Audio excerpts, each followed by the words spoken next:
بسم الله الرحمن الرحيم الحمد لله رب العالمين والصلاة والسلام على أشرف الأنبياء والمرسلين نبينا وإمامنا محمد وعلى آله وصحبه أجمعين أما بعد حياكم الله أيها الأحبة. Aujourd'hui, le jeudi 26 de l'Hijja de l'année 1442 de l'Hégire, correspondant au 5 août 2021, nous nous retrouvons par la grâce d'Allah subhanahu wa ta'ala afin de poursuivre ensemble l'étude de Durus al-Muhimma du Cheikh al-Allama al-Imam al-Mujaddid Abdel Aziz bin Baz, qu'Allah lui fasse miséricorde, qui est décédé en l'an 1420 de l'Hégire. On s'est rendu à la dernière leçon de cette risala, alhamdulillah,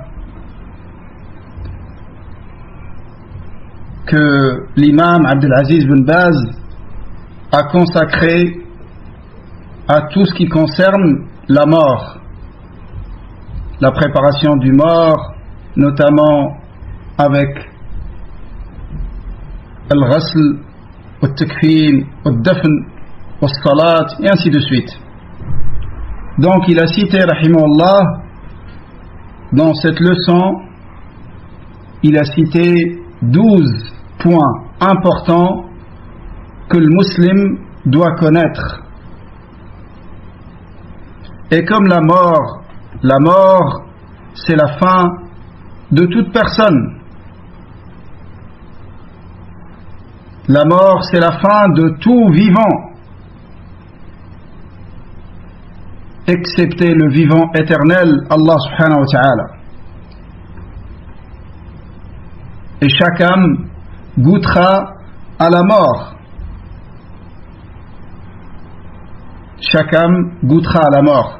C'est pour ça il est indispensable pour le musulman de connaître les règles qui sont liées à la mort.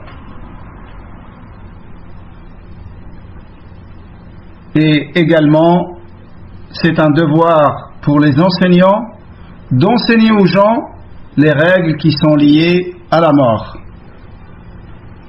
Préparer le mort, notamment avec le lavage, le kafan, le linceul, salat et l'enterrement, et d'autres règles qui concernent ce sujet extrêmement important. Et ces points qui ont été cités, qui sont liés à la mort, les savants les citent dans Furud al-Kifayat, dans les obligations collectives, c'est-à-dire ce sont des obligations. Il faut obligatoirement qu'il y ait une partie de la communauté qui maîtrise ces sujets et qui puisse les pratiquer. Et si jamais il y a un musulman qui décède et que personne ne s'occupe de lui, tous ceux qui ont su sa mort sont dans le péché et auront le péché d'avoir négligé ses obligations. Mais ce ne sont pas des furud ayn, c'est-à-dire ce n'est pas une obligation pour tout musulman de maîtriser ces sujets-là. Ce n'est pas une obligation, mais c'est très recommandé, car la science, c'est la meilleure chose avec laquelle tu puisses te rapprocher d'Allah subhanahu wa ta'ala après les obligations. Et bien évidemment, quand on dit et quand vous entendez les hommes de science dire que la meilleure chose avec laquelle tu te rapproches d'Allah subhanahu wa ta'ala après les obligations, ils visent la science qui n'est pas obligatoire, comme la science de ces points-là. C'est pas une obligation pour toi d'apprendre les règles de zakat jusqu'au jour où tu es am-nisab, le seuil minimum à partir duquel tu deviens redevable de zakat. Mais sinon, ce n'est pas une obligation pour chaque musulman d'apprendre les règles de zakat, contrairement à la salat et contrairement aux jeûnes, notamment avec l'approche du mois de Ramadan, et ainsi de suite.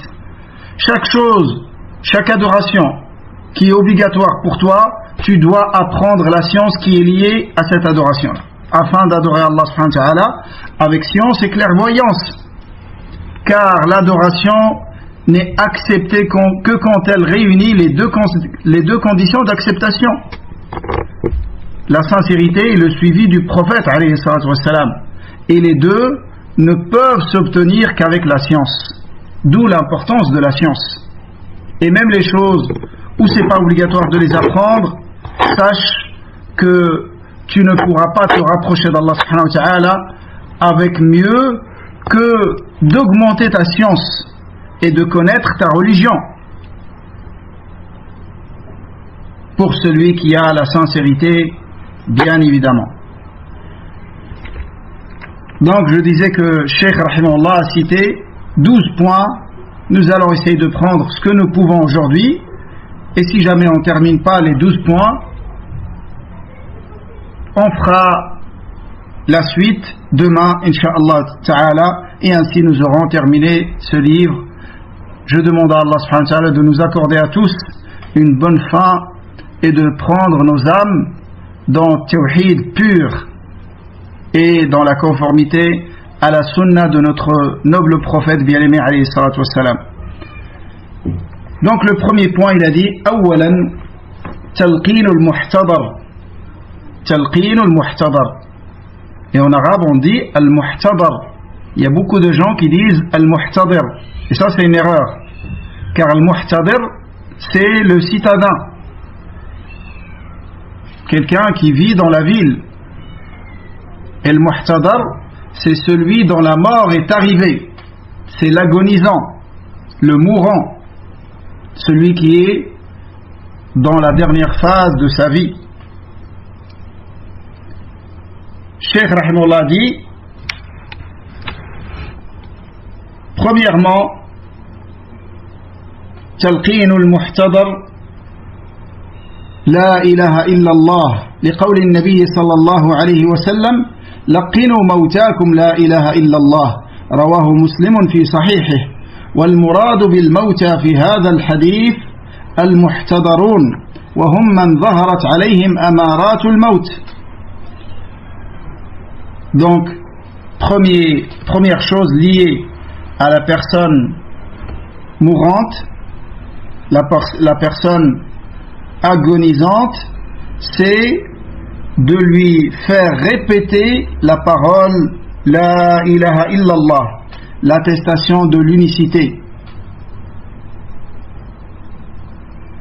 Car le Nabi alayhi salam a dit Laqinu mawtakum la ilaha illallah.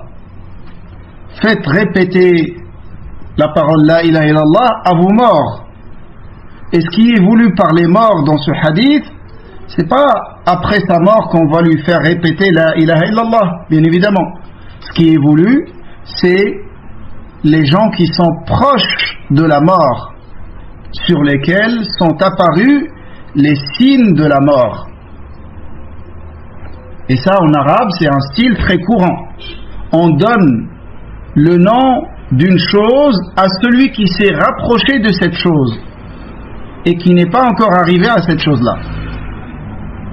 Comme ici, on lui a donné le statut de la mort alors qu'il est mourant et agonisant, il est proche de la mort.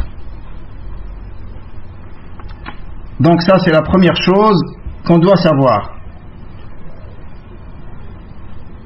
De faire répéter à la personne malade, si on voit sur elle l'approche de la mort et on voit sur elle les signes qu'elle est dans sa dernière phase, c'est recommandé de lui faire répéter la parole La ilaha illallah, comme dans le hadith que Cheikh Rahimahullah a cité,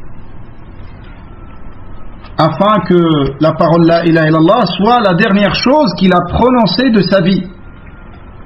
Et celui dont la dernière parole de ce bas monde est La ilaha illallah entrera au paradis. Hadith authentique. Celui dont la dernière parole de ce bas monde est la parole La ilaha illallah entrera au paradis.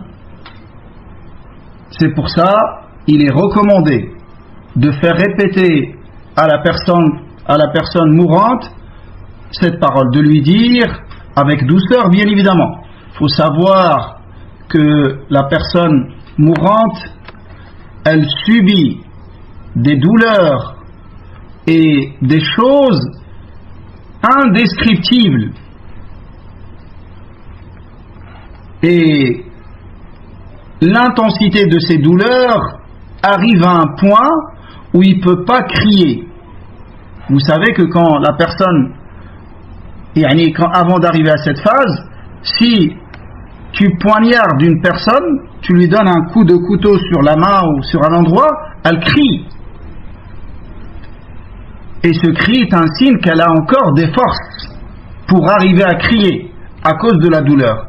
La personne mourante, elle arrive à un degré de douleur et elle subit tellement qu'elle perd la voix. Elle n'arrive plus à exprimer ses douleurs. C'est pour ça que le Nabi alayhi salam a dit Inna lil mawti la sakarat. La mort a des affres. Sahaba, Wallah alam, c'est Abdullah ibn Mas'ud, il lui a dit au messager d'Allah, même toi, tu souffres de la mort? Il a dit oui, comme deux hommes parmi vous. Comme deux hommes. Non seulement il a les mêmes affres que les autres, mais alayhi salam, il avait un degré plus fort. Et ça, c'est pour l'élever encore plus dans les degrés du paradis, alayhi salam.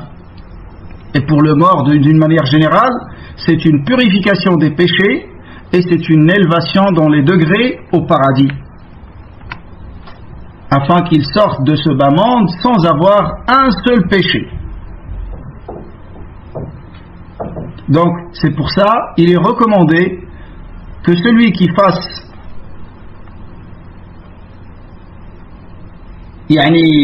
ce travail avec le mort et qui lui fasse répéter la parole La ilaha illallah, il faut que ce soit quelqu'un qui a de la science et de la sagesse. Là, la personne a tellement de douleur, tu peux insister ou parler avec une voix forte, hausser la voix, et ainsi tu le mets en colère et il dit quelque chose avec laquelle il sort de l'islam, ou il refuse, comme c'est déjà arrivé à des gens. Allah salam al-afiyah. Et de toute façon, il ne pourra dire La ilaha illallah à ce moment-là que celui qui a vécu dans la parole La ilaha illallah, que celui pour lequel La ilaha illallah était pratiqué dans son quotidien, dans sa vie, celui qui a vécu dans le tawhid. C'est pas n'importe quelle personne qu'elle arrivera à dire La ilaha illallah, c'est Allah qui le permet. يثبت الله الذين آمنوا في الحياة بالقول الثابت في الحياة الدنيا وفي الآخرة ويضل الله الظالمين. Allah subhanahu wa ta'ala raffermit ceux qui ont cru dans ce bas monde et dans l'au-delà.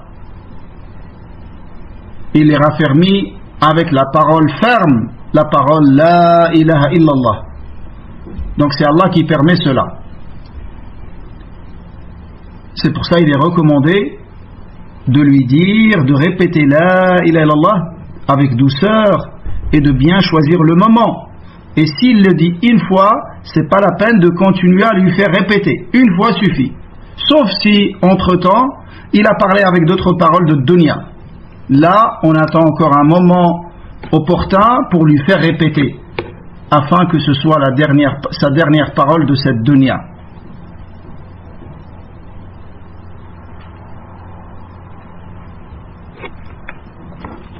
Ça, c'est le premier point qu'il a cité, rahimahullah. Le deuxième, il a dit إذا تيقن موته أغمضت عيناه وشد لحياه لورود السنة بذلك. Donc quand on a la certitude que la personne est morte et que son âme a quitté son corps, il est recommandé de fermer ses yeux et de serrer ses mâchoires conformément à ce qui a été rapporté dans ce sunnah. notez bien que Cheikh Rahimullah dit, quand on a la certitude, quand on est assuré de sa mort, avec la sortie de l'âme, du corps, et quand les signes de la mort sont vérifiés sur lui, et les médecins, ils connaissent, c'est les choses qui indiquent que la personne est morte. Et celui qui est en contact avec ce milieu, le lavage et les choses comme ça, il connaît aussi les signes quand la personne est morte et que l'âme a quitté le corps. Donc, on attend la sortie de l'âme et on ne pratique pas sur lui les choses liées à la mort quand sa mort est une mort clinique ou une mort cérébrale. La mort clinique, c'est quand l'activité musculaire et respiratoire est arrêtée, quand la personne perd toute activité musculaire et également elle arrête de respirer et elle perd totalement les réflexes. Ça, c'est ce qu'on appelle la mort clinique, et ça, c'est pas une mort réelle, car il peut être réanimé par la suite si Allah décide de prolonger sa vie encore. Également, on a ce qu'on appelle la mort cérébrale. C'est au niveau du cerveau. Le cerveau devient totalement inactif. Ça, c'est ce qu'ils appellent la mort cérébrale. Et ça non plus, c'est pas une mort sur laquelle sont liés les jugements de la religion. Les jugements de la religion sont liés à la mort réelle, quand l'âme quitte le corps. Quand l'âme quitte le corps définitivement.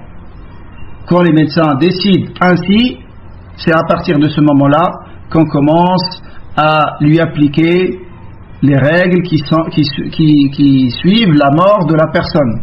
Il y a des choses qui ont lieu avant la mort, des choses qui ont lieu pendant la mort et des choses qui ont lieu après la mort.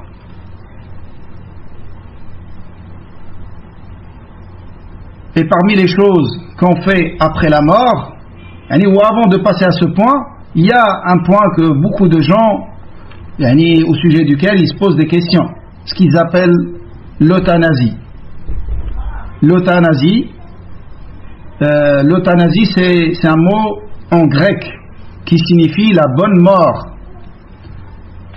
la mort douce. Par miséricorde à ce mort, on va mettre fin à sa vie. C'est ça la signification de l'euthanasie. Cette euthanasie a deux catégories. Ce qu'ils appellent l'euthanasie active et l'euthanasie passive. L'euthanasie active, ils vont lui administrer des médicaments ou des choses pour provoquer sa mort. Ils estiment qu'il est tellement souffrant, qu'il est dans des douleurs, et que de toute façon, on ne peut pas le soigner et il va mourir de toute façon. C'est juste que plus il reste dans cette dunya, plus il va souffrir. Mais en fin de compte, il va mourir. Donc on va raccourcir sa vie et on va lui administrer des médicaments ou des choses pour mettre fin à sa vie. Ça, c'est l'euthanasie active. Il y a ce qu'ils appellent aussi l'euthanasie passive, où ils ne vont pas lui administrer des choses et ils vont se contenter d'arrêter les soins. Par exemple, s'ils lui donnent de l'air pour la respiration, ils vont couper l'air. Et ainsi, ils vont provoquer la mort. Mais sans lui donner quelque chose. C'est juste qu'ils arrêtent les soins. Mais le résultat est le même. Et tout ça n'est pas permis en islam. Tout ça est haram en islam. La personne, si elle est souffrante, pour le kuffar, ça se comprend. Parce que pour le kuffar, la mort, c'est la fin de l'existence de la personne et il n'y a plus rien après la mort. Mais le croyant, il sait que cette souffrance, ces douleurs de la personne mourante sera une expiation de ses péchés, une élévation dans ses degrés. Et de toute façon, c'est haram, ce n'est pas autorisé. Ça, c'est juste la sagesse. C'est pas autorisé de provoquer la mort d'une personne. Tuer, c'est parmi les plus graves crimes dans l'islam. Et c'est le premier crime sur lequel les créatures seront jugées. Et on n'a pas le droit de tuer une personne sous prétexte qu'elle est souffrante pour l'alléger. On n'est pas plus miséricordieux envers elle que son créateur. Mais le kuffar, ça se comprend. Leur attitude, ça se comprend très bien. Le problème, c'est quand des musulmans ont recours à ces pratiques. Et ces phénomènes-là, personnellement, je ne les ai jamais entendus dans les pays de l'islam. C'est dans les sociétés occidentales où on entend ces choses-là. Taïb, donc la première chose, quand l'âme quitte le corps et qu'on est sûr que son âme a quitté le corps, la première chose qu'on fait, c'est qu'on va fermer ses yeux. On va fermer ses yeux. Car quand l'âme quitte le corps, le regard suit l'âme. Le regard suit l'âme. C'est pour ça le regard il va vers le haut. Et l'âme monte vers Allah subhanahu wa ta'ala, vers le ciel. Si c'est l'âme d'un croyant, elle traverse les cieux. Et si c'est l'âme d'un mécréant, elle est rejetée du premier ciel. Et elle redescend dans le corps. Et si c'est l'âme d'un croyant, elle arrive jusqu'à Allah subhanahu wa ta'ala où il ordonne de la renvoyer vers le corps. Donc ça c'est la première chose à faire. On ferme les yeux de la personne. Et aussi, on va serrer ses mâchoires à l'aide d'un morceau de tissu, ou là d'un lacet, ou là d'une chose qu'on va mettre afin de serrer ces deux mâchoires pour que la bouche ne s'ouvre pas. Pour que la bouche ne s'ouvre pas. Car le mort, quand il y a plus d'activité musculaire, tous les muscles se détendent. Et c'est ça qui fait que la bouche a la tendance à s'ouvrir.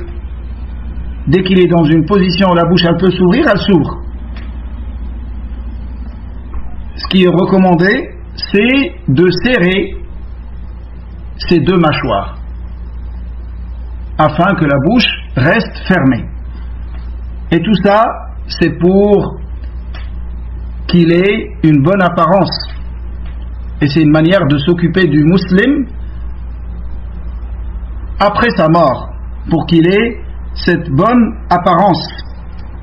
Vous imaginez si le regard il est vers les yeux, vers le ciel, et la bouche est ouverte, c'est une mauvaise apparence.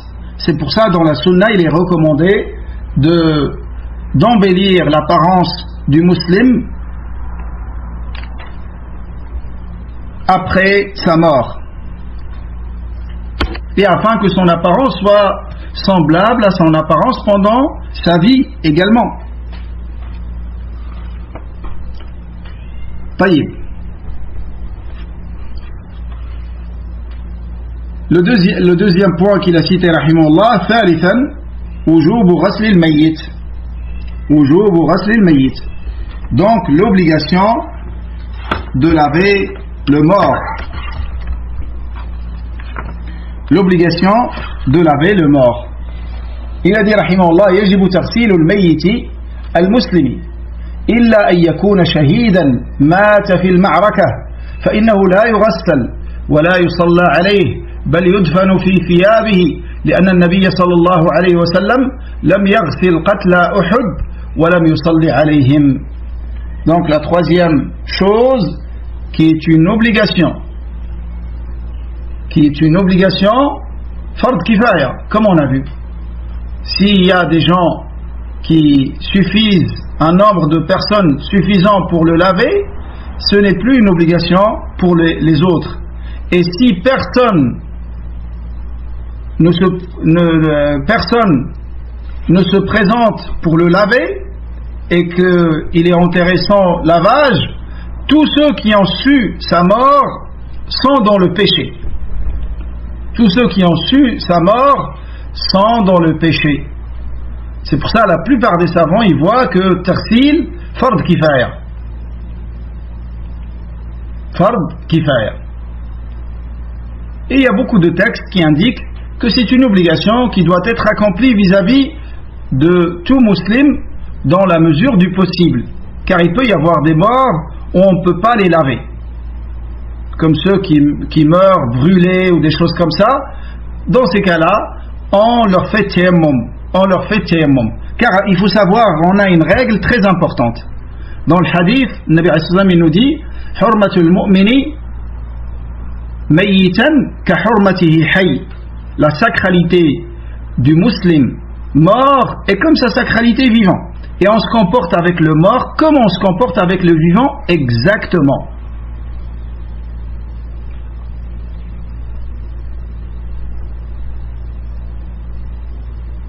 Donc, le laver est une obligation. Il y a beaucoup de textes qui indiquent cette obligation, notamment le hadith par rapport à l'homme qui a été trébuché par sa monture. Le Nabi a dit Irsiluhu bima'in wa sidr wa kaffinuhu fi thawbayh. Il a dit lavez-le avec de l'eau et du cidre et placez-le dans ces deux tissus. Yani utilisez ces deux tissus comme l'un seul. Yana, c'était un martyr. C'était un martyr. Et on va voir les règles qui sont liées au martyr. Afwan, non. Je suis parti dans autre chose. Non, c'est pas parce que c'était un martyr, mais c'était un muhrim. C'était un muhrim. Car il était dans l'état de sacralité. Il est parti pour l'accomplissement du pèlerinage. Il est tombé de sa monture, il est mort. Donc ça, c'est une obligation de laver le mort et c'est une obligation collective, comme on a vu, sauf si c'est un martyr. Il a dit rahimahullah إلا أن يكون شهيدا مات في المعركة فإنه لا يغسل ولا يصلى عليه بل يدفن في ثيابه. Sauf si c'est un martyr qui est mort dans le champ de bataille, qui est mort dans le combat, alors celui-là on ne le lave pas et on ne fait pas de salat sur lui et on l'enterre dans ses vêtements, ses propres vêtements.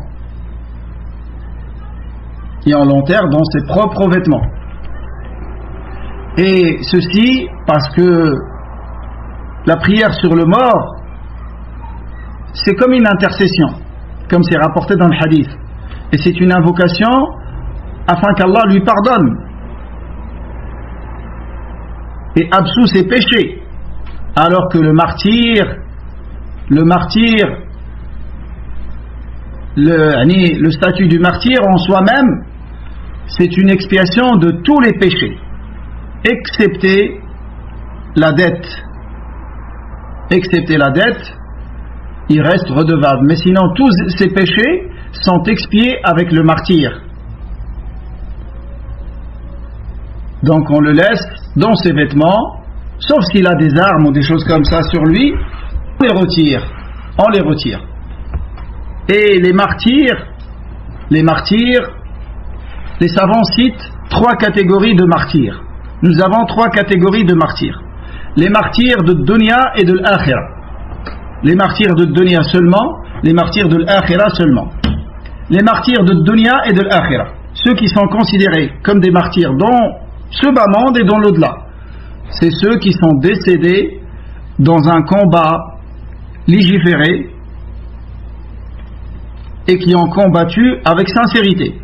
Ils ont combattu pour que la parole d'Allah soit la plus haute, pour faire triompher la religion d'Allah et vaincre les ennemis d'Allah subhanahu wa ta'ala.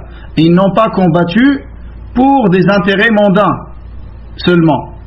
Ils ont combattu pour une bonne cause. C'est celle que j'ai citée. Ceux-là, ils ont le statut du martyr dans le dunya, c'est-à-dire on va leur appliquer les règles liées au martyr. Notamment, on ne le lave pas et on fait pas salat sur lui et on l'enterre dans ses propres vêtements sans laver, même pas le sang de ses blessures, on l'enterre tel qu'il est. Sauf s'il y a des armes ou des choses comme ça, on les retire. Mais sinon, on l'enterre tel qu'il est. Ça, c'est des règles qui sont liées au martyr. Ça, c'est la première catégorie. La deuxième, c'est ce qu'on appelle les martyrs de dunya. C'est-à-dire, ils ont le statut du martyr dans le dunya et ils ne l'ont pas auprès d'Allah subhanahu wa ta'ala. Dans l'au-delà, ils ne l'ont pas. C'est ceux qui sont décédés dans le combat légiféré, mais qui ont combattu avec une mauvaise intention.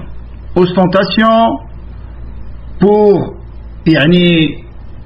des intérêts mondains. En tout cas, c'est ceux qui n'ont pas la sincérité. Ou qui ont commis un péché qui empêche d'avoir le martyr, d'avoir le degré et le statut du martyr, comme quelqu'un qui a volé du butin avant qu'il ne soit réparti entre les participants. Donc ça, c'est un martyr dans le dunya. Pourquoi on l'appelle martyr dans le dunya? Car on lui applique les règles du martyr. On ne le lave pas, on ne fait pas salat sur lui, et ainsi de suite. Mais auprès d'Allah, ce n'est pas un martyr. La troisième catégorie, c'est ce qu'on appelle le martyr de l'au-delà seulement. C'est-à-dire, ce n'est pas un martyr pour nous dans le dunya. On ne lui applique pas les règles du martyr. Non, il sera lavé comme les autres musulmans. Et on fera salat sur lui. Et on le placera dans un linceul, kafan. Mais c'est un martyr dans l'au-delà, dans le sens où il aura la récompense du martyr. La récompense et la rétribution du martyr. Et ça, c'est beaucoup de catégories. Beaucoup de catégories. Dans un hadith, Nabi alayhi salam, on a cité 4. C'est un hadith dans les 2 authentiques. Il a dit les martyrs sont au nombre de 5. Al-Mat'oun, celui qui meurt avec la peste.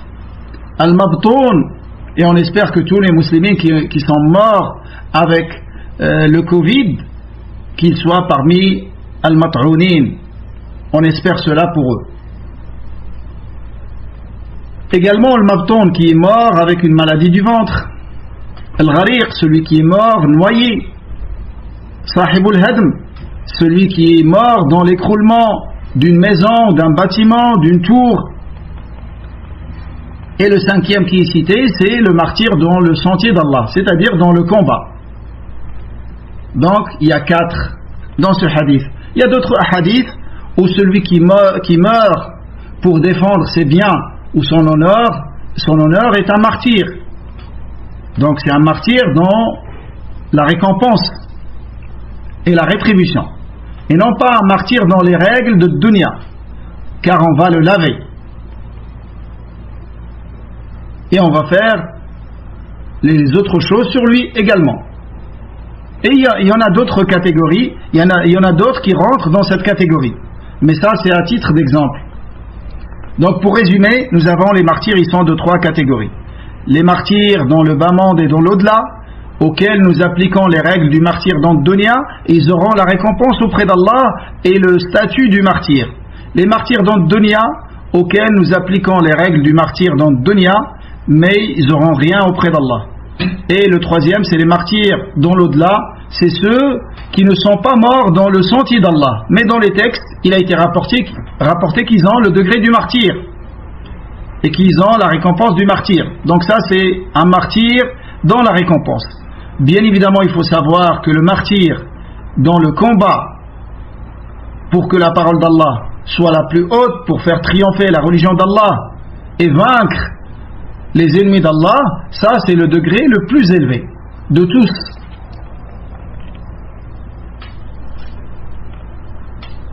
Donc Nabi alayhi salam, par rapport aux martyrs de Uhud, il a dit Zammiluhum fi thiyabihim, enterrez-les dans leurs propres vêtements.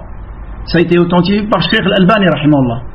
Et la sagesse dans cela, ça a été cité dans un hadith dans les deux authentiques, c'est que le martyr sera ressuscité dans ses blessures et dans son sang. La couleur, c'est la couleur du sang, et l'odeur, c'est l'odeur du musc. C'est l'odeur du musc. C'est pour ça qu'on ne lave pas le martyr.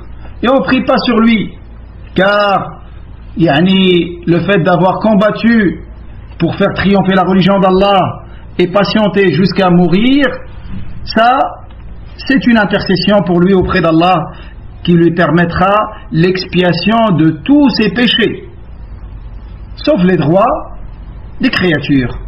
Dans le hadith est cité la dette.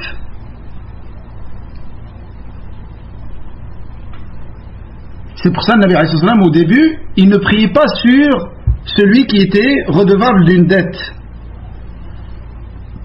jusqu'à ce que quelqu'un se charge de la rembourser. Mais ça, c'est un jugement qui a été abrogé par la suite. Et celui qui est décédé sans laisser de quoi rembourser une dette, ça a été remboursé de la trésorerie des musulmans. Et celui qui s'endette avec l'intention sincère de rembourser, même s'il ne peut pas rembourser dans le dunya, Allah remboursera pour lui dans l'akhirah, comme rapporté dans le hadith. Mais attention à prendre ces hadiths en rusant et en croyant ruser avec Allah subhanahu wa ta'ala. Ceux qui s'endettent et ils savent au fond d'eux qu'ils ne vont pas rembourser, ils ne rentrent pas dans ce hadith. Ça, c'est un homme qui est déterminé à rembourser et finalement il n'a pas pu le faire. Allah subhanahu wa ta'ala paye à sa place. Il ne laisse pas l'autre prendre de ses hasanat ou lui donner de ses sayyi'at.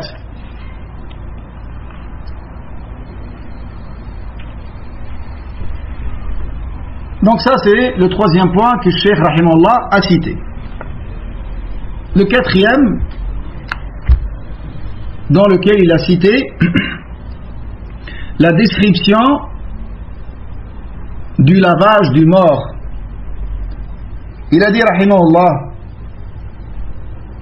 par rapport à la description du lavage du mort, il a dit tustaru awratuhu thumma yurfa'u qalila. Donc il a cité cette description de l'ghusl conformément à ce qui est rapporté dans ce sunnah. Premièrement, il a dit qu'on couvre sa awra, tustaru awratuhu. Le mort, excepté le martyr comme on l'a vu, on lui retire ses vêtements, mais on ne le déshabille pas. On ne le déshabille pas devant les gens. Il faut qu'on couvre sa awra. On met une grande serviette sur lui et après on lui retire tous ses vêtements, y compris les sous-vêtements. On ne laisse rien sur lui. Et une fois qu'on l'a complètement déshabillé, tout en couvrant sa awra, bien évidemment, comme c'est rapporté dans le hadith, le Nabi a dit à Ali radiyallahu anhu, ne regarde jamais les cuisses d'un mort comme d'un vivant. Yani ne regarde jamais l'awra d'un mort comme tu ne regardes jamais l'awra d'un vivant. C'est pour ça il n'est pas autorisé de regarder l'awra du mort. Il faut le couvrir sa awra. L'awra, c'est du genou jusqu'au nombril pour l'homme. Et la femme, c'est la totalité de son corps, excepté les mains et le visage. Excepté les mains et le visage. Et ça, la femme, c'est des femmes qui vont la laver. Et l'homme, c'est des hommes qui vont le laver. Excepté les époux, ils peuvent laver l'un l'autre.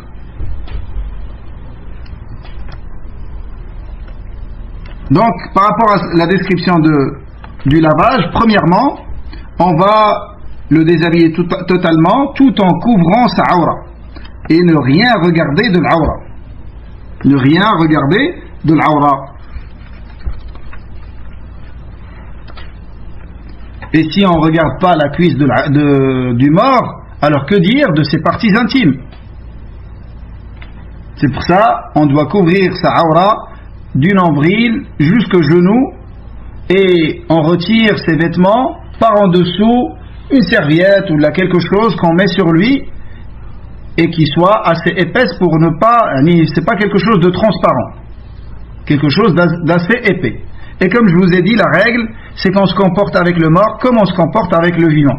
On y va avec douceur, et comme on fait avec le vivant, exactement pareil.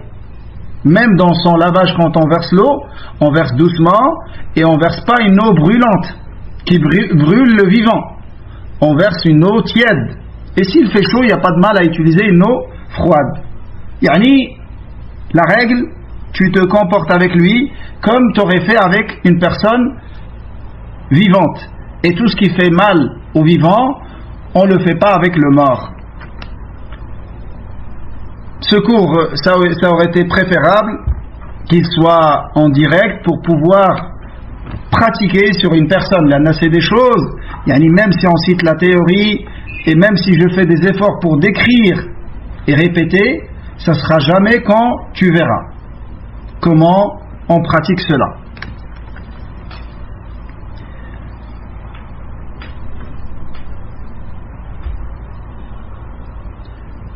Donc une fois qu'on a couvert sa aura, on va lever légèrement sa tête. On va lever légèrement, on va le lever. Il est allongé sur un banc. Et le mieux, c'est que ce banc soit un peu incliné, pour que l'eau qu'on verse sur le mort descend et ne reste pas sur le banc. Ensuite, on commence, il est sur son dos, il est allongé sur son dos. On va le lever légèrement au niveau du dos et de la tête. C'est comme si tu vas le lever pour qu'il s'assoie, mais tu vas le lever tout légèrement. Et ensuite, tu vas serrer et appuyer au niveau de son ventre d'une manière très douce également.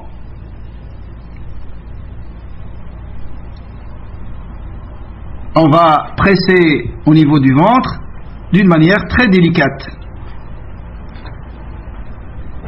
Et ça, ça se fait en plaçant l'avant-bras sur le ventre. Et tu lèves. Tu lèves et tu mets l'avant-bras. Tu lèves par exemple avec la main droite et tu mets l'avant-bras de la main gauche sur son ventre. Et en pressant de cette manière légèrement et délicatement, tout ce qui est prêt à sortir de lui, de ses déchets, va sortir. Que ce soit l'urine ou les excréments, tout va sortir. Mais il ne va sortir que ce qui est prêt à sortir. Et une fois que tu as fait cela, tu vas prendre un gant ou là un morceau de tissu, c'est ce que Cheikh dit rahimahullah, et tu le mets sur ta main gauche. Là, tu vas le nettoyer avec la main gauche, comme avec le vivant. Tu vas utiliser la main gauche pour le nettoyer. Sur cette main, tu portes un gant. Tu portes un gant, par exemple, et tu vas commencer à le nettoyer au niveau des parties intimes, par rapport à tout ce qui est sorti. Et même si rien n'est sorti, on lui fera l'istinja.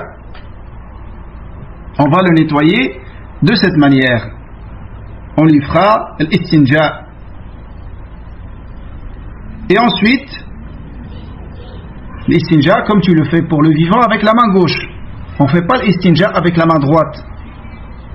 Et ensuite, tu vas lui faire les petites ablutions, comme tu les fais à un vivant.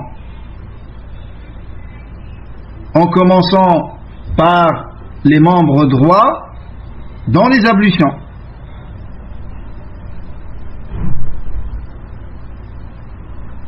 Donc on commence par lui faire les ablutions. Par contre, lui mettre de l'eau dans la bouche et dans le nez, al-madmada wal-istinshaq, on ne met pas de l'eau. Si tu mets de l'eau, ça va entrer dans son corps et ça risque d'être mauvais pour lui et d'être la cause de l'apparition de pourriture ou de choses dans son corps. Mais tu vas te contenter de mettre de l'eau dans ta main et après tu prends les mains et tu les mets, tu les passes sur la bouche et un tout petit peu dans le nez. Tu prends juste un tout petit peu d'eau au niveau du nez, des narines, et tu laisses pas remonter l'eau jusqu'à entrer dans le corps. Juste au niveau des narines, tu lui fais le nez de cette manière-là.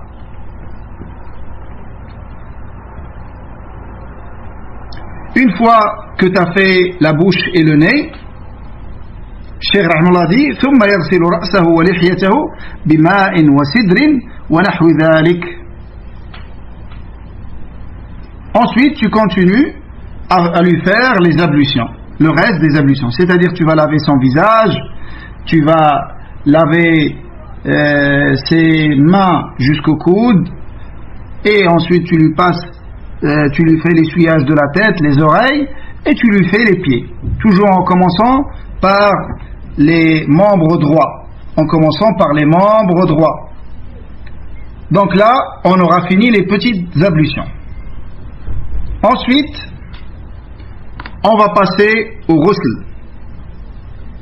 Pour le ghusl, Cheikh Rahimahullah dit ثم يغسل رأسه ولحيته بماء وسدر. Donc on va préparer de l'eau avec du cidre. Avec du cidre.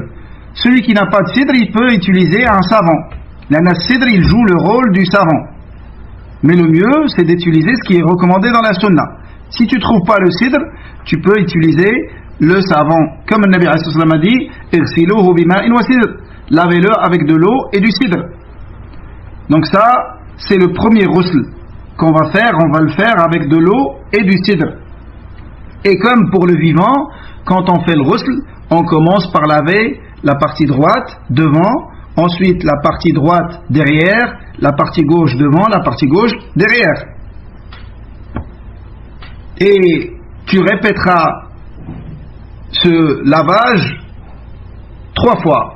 Tu vas le laver une première fois, une deuxième fois, une troisième fois avec de l'eau et du cidre. Et si tu vois qu'il a besoin encore d'être lavé, tu peux faire 5 fois, 7 fois selon le besoin. Mais tu fais toujours un nombre impair. Tu fais toujours un nombre impair.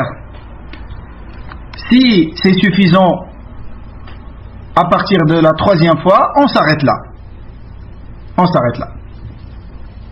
Et dans son ghusl, on va prendre de l'eau comme pour le vivant. On met de l'eau avec du cidre au niveau de la tête. Le cidre, tu le mélanges bien avec l'eau pour que ça donne une mousse. C'est comme le savon.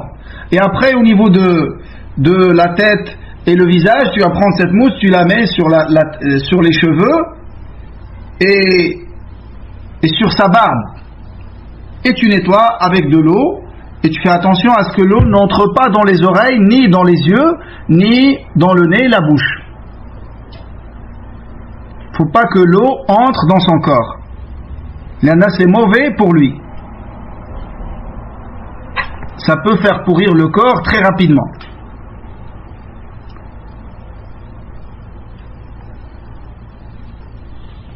Et au début de chaque ghusl, on répète la même opération qu'on a vue au début. On l'élève un tout petit peu légèrement, tout en appuyant un peu sur le ventre, pour que s'il y a quelque chose qui est prêt à sortir, elle sort. Et on lui fait l'istinja, et on répète le ghusl. Donc ça, on va le faire 3 fois. Quand on a terminé les 3 fois avec cidre, qu'est-ce qu'on va faire? On va mettre quelque chose pour le protéger au niveau de ses parties intimes.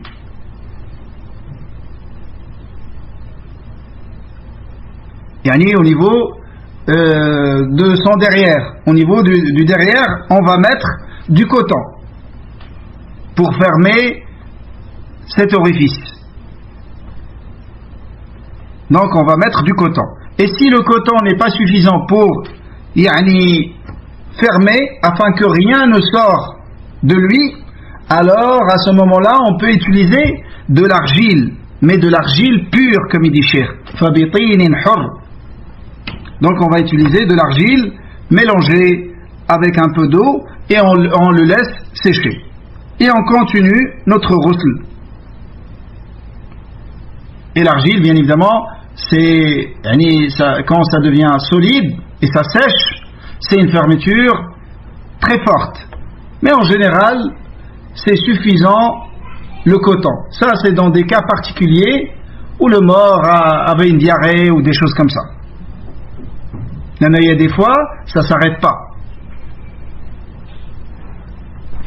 Ou s'il y a quelque chose qui est utilisé aujourd'hui, comme il dit Cheikh Rahimallah, par les médecins, comme des pansements, des choses comme ça, qui collent et qui permettent de fermer l'endroit, on va les utiliser. L'essentiel, c'est que rien ne sort de lui qui lui donne une mauvaise odeur ou des choses comme ça. Et ensuite, quand on a fini, on lui refait les ablutions. Quand on a fini le ghusl, on lui refait les ablutions. C'est comme ça il dit Cheikh Rahimahullah.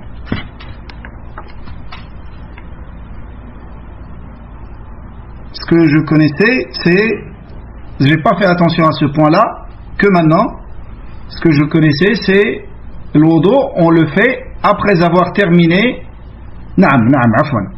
S'il y a quelque chose qui est sorti de lui, on lui refait les ablutions. C'est moi qui m'ai trompé. Donc, s'il y a quelque chose qui est sorti de lui, on lui refait les ablutions. Car c'est comme pour le vivant. Et une fois qu'on a terminé les 3 ghusl,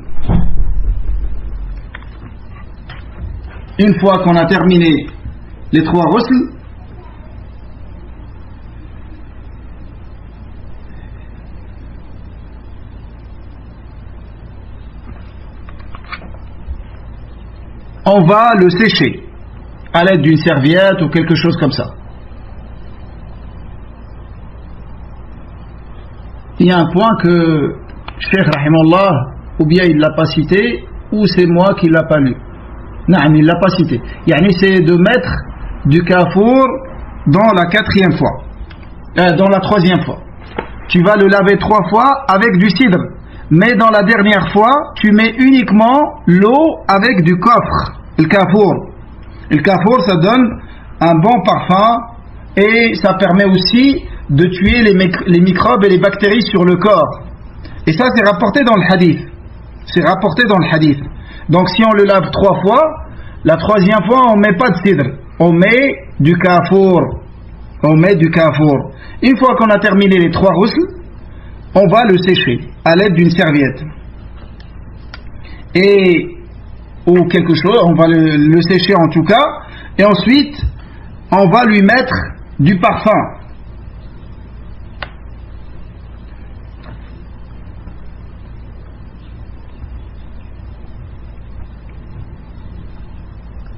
Ensuite on va lui mettre du parfum.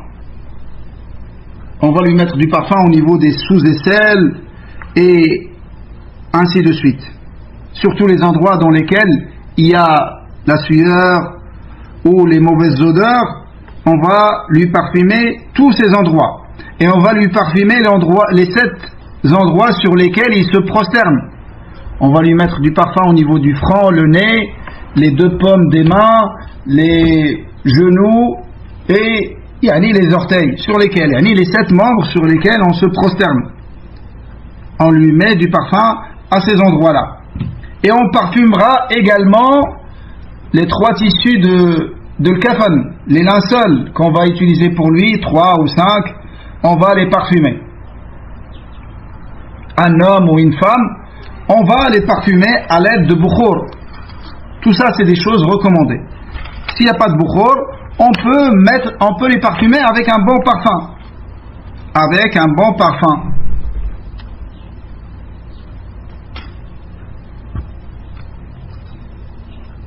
Et si Cheikh il dit ensuite, et si sa moustache et ses ongles sont très lents, on peut les couper. On peut couper de sa moustache s'il a une longue moustache. Et on peut lui couper les ongles s'il a des ongles très longs. Mais si on les laisse, il n'y a pas de mal. Car la règle de base, c'est de ne rien toucher du mort. Donc ça, c'est des exceptions. Si on les fait, tant mieux. Si on les laisse, il n'y a pas de problème. Et par contre, on ne va pas coiffer ses cheveux. Il n'est pas légiféré de coiffer ses cheveux avec un peigne ou autre, comme il n'est pas légiféré de lui raser les poils du pubis, ni de le circoncire si jamais il n'a pas été circoncis. Ces choses-là, même s'ils sont recommandés pour le vivant, il n'y a pas de dalil qu'on puisse les faire pour le mort. Et également, pour une autre sagesse, c'est que ces choses-là, si jamais on les pratique sur le mort, ça risque de détériorer son corps. Et pour la femme,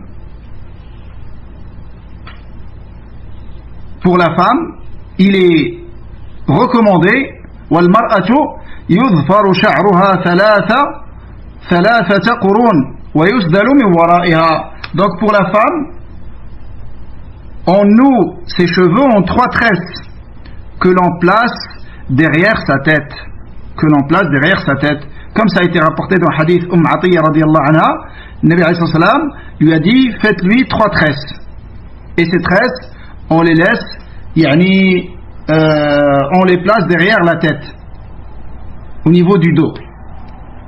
Ça, c'est par rapport au 4e point, qui est al-ghusl. On va passer au 5e point. Comme ça, on aura fait, Inch'Allah, la moitié. Le 5e point, c'est at-takfin. L'enveloppement du corps dans un linceul.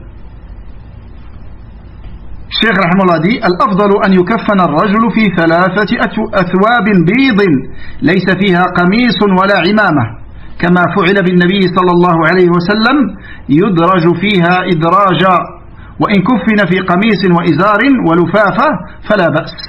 Donc il est recommandé الأفضل, ce qui est recommandé, ce qui est meilleur pour l'homme, c'est de l'envelopper dans 3 pièces de tissu blanc dans lesquelles on l'enroule et dans lesquelles il n'y a ni chemise ni turban.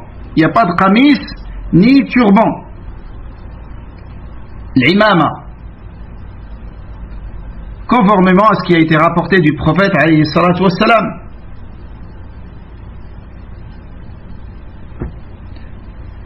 Conformément à ce qui a été rapporté du prophète alayhi salatu wassalam. Ensuite il a dit yudraju fiha idraja. Donc ça c'est le mieux pour l'homme, c'est de l'envelopper dans 3 tissus blancs. Et c'est pas une sunna d'utiliser un qamis ou d'utiliser une imama au niveau de la tête, car le Nabi alayhi sallam il a été enveloppé dans 3 tissus blancs. Et ce qui est voulu par les tissus ici, c'est des tissus qui sont très lents, au point où ils vont englober la totalité du corps. Chaque tissu, tu peux l'envelopper entièrement dans chaque tissu, de la tête jusqu'aux pieds, 3 comme ça. Et la sunna, c'est qu'il soit de couleur blanche. S'il n'y a pas le blanc, tu peux utiliser n'importe quelle autre couleur, mais le blanc c'est la sunna. Et le Nabi alayhi salam a été enveloppé dans 3 tissus blancs en coton. On va mettre le mort dans le premier tissu et on l'enveloppe avec. Et ensuite on va mettre, dans la pratique, on place les tissus sur le banc, l'un sur l'autre. Et ensuite on ramène le corps du mort, on le place sur les 3. Et on va l'envelopper avec le premier, et ensuite on l'enveloppe avec le deuxième, et ensuite on l'enveloppe avec le troisième. Ça c'est dans la pratique, c'est comme ça qu'on fait.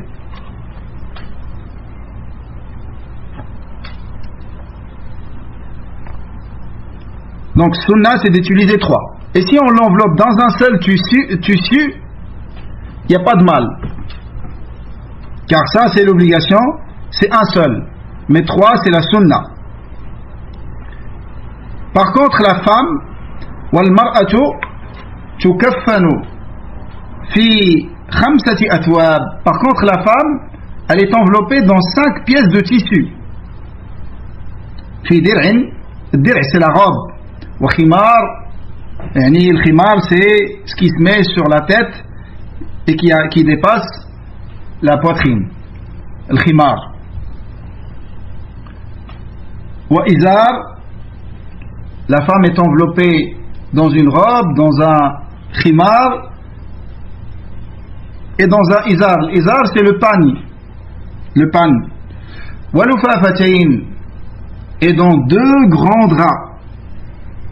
Donc vous constatez que la femme, il est exigé pour elle plus de tissu et plus de couverture et plus de pudeur que l'homme. Yani on la couvre avec plus que l'homme. Et comme ceci est exigé d'elle dans dunya, il est exigé d'elle également après la mort. Après la mort. Donc on commence tout d'abord par le pan. On couvre ses parties intimes avec ce pan. Et ensuite, on prend ad-dir'. On prend ad-dir'. Ad-dir', c'est cette robe. C'est la robe qui va envelopper tout son corps. Qui va envelopper tout son corps. La robe, ça sera pour la partie inférieure du corps, la moitié inférieure, et ad-dir'. Dir', ça sera pour la totalité du corps. Et ensuite on prend le khimar qu'on va mettre sur sa tête et ça va descendre jusqu'à en dessous de la poitrine. Et en dernier, on prend les 2 grands morceaux de tissu, al-lufafatayn, et on va les utiliser comme on a utilisé pour l'homme. C'est-à-dire on va l'envelopper après lui avoir fait porter une robe et quelque chose qui couvre la totalité du corps et quelque chose qui couvre la tête. Ensuite on va lui utiliser 2 grands tissus qui vont couvrir la totalité du corps dans lesquels on va l'envelopper. Donc ça c'est pour la femme.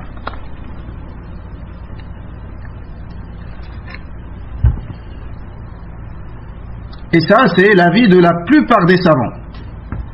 C'est qu'on enveloppe la femme dans 5 tissus. Dans 5 tissus. Mais par contre, il faut savoir que ce qui est obligatoire pour tous, hommes comme femmes, c'est un seul tissu qui couvre la totalité du corps. Ça, c'est l'obligation, comme pour l'homme, comme pour la femme. Mais la sunna, c'est ce que Cheikh rahimahullah a décrit. لكن إذا كان الميت محرما فإنه يغسل بماء وسدر ويكفن في إزاره وردائه أو في غيرهما ولا يغطى رأسه ولا وجهه لنهي النبي صلى الله عليه وسلم عن ذلك. Donc, par contre, si le mort est en état de sacralité, en plein accomplissement de son umrah ou de son hajj, Allah a pris son âme, on va le laver également avec de l'eau et du cidre, et à la fin on met du kafour. Cheikh ne l'a pas précisé rahimahullah. Et ensuite on va utiliser comme linceul ses izar et son rida. Son izar et son rida.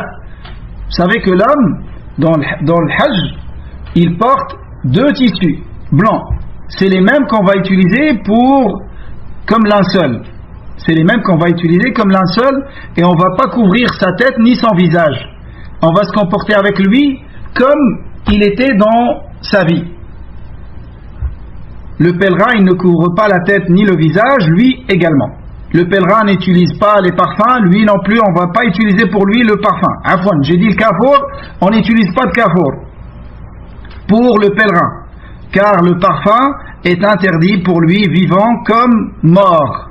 Il est mort dans un état de sacralité. Il sera ressuscité dans un état de sacralité en train de faire telbiya, comme c'est rapporté dans le hadith. Et donc on ne va pas le parfumer.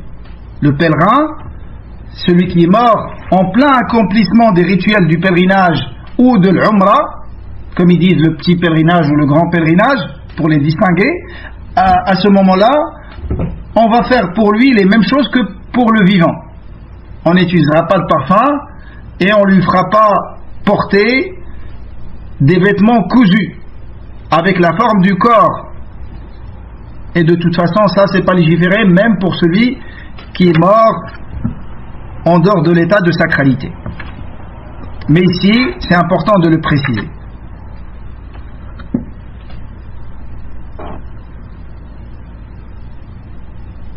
Il sera ressuscité en faisant talbiya devant Allah subhanahu wa ta'ala le jour de la résurrection. Et le martyr, il sera ressuscité avec son sang et avec ses blessures. La couleur, c'est la couleur du sang, mais l'odeur, c'est l'odeur du musc. Et si c'est une femme qui est morte en plein accomplissement des rituels du pèlerinage et de l'umrah, on va faire pour elle comme pour les autres femmes, sauf le parfum. On n'utilisera pas de parfum pour elle. Mais la femme dans le pèlerinage, elle n'a pas un vêtement spécifique. Elle ne doit pas porter le blanc, c'est pas une sunna. Elle porte ses vêtements habituels qui sont autorisés pour elle tout le temps. C'est pas comme l'homme, il a un vêtement spécifique, il n'a pas le droit de porter toute chose qui épouse la forme du corps. C'est pour ça la femme, on va l'enterrer, on va l'envelopper, yani, comme ce qu'on a vu précédemment, comme pour toute femme. La seule exception pour elle, c'est qu'on ne va pas la parfumer et on ne va pas couvrir son visage avec un niqab, ni ses mains avec des gants.